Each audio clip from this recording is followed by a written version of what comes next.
కాకపోతే బొత్తుల బలరామకృష్ణ మా సీతారామ గ్రామంలో ప్రచారం మొదలుపెట్ట ట్రక్కు మట్టి తెచ్చి మా ఊరు పోయేందుకు గుడి దగ్గర గొయ్యి పడిందని చెప్పి ట్రక్కు పూచి మట్టి పోసాడు.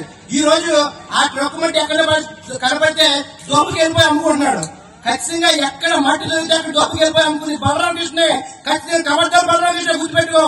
ఈ సీతారామపురం కలవచ్చిన ప్రజలు నిన్ను తరిమి కొడతారు ఖచ్చితంగా. ఎందుకంటే నువ్వు మొదలు పెట్టిన సీతారాముడి రాజకీయం మొదలు పెట్టావు, సీతారాములో మట్టి వేస్తావు. ఈ రోజు ఆ మట్టి ఎందుకు వెళ్ళిపోతుందని చెప్పి ఈ సమావేశంగా మేము ప్రశ్నిస్తా ఉన్నాం.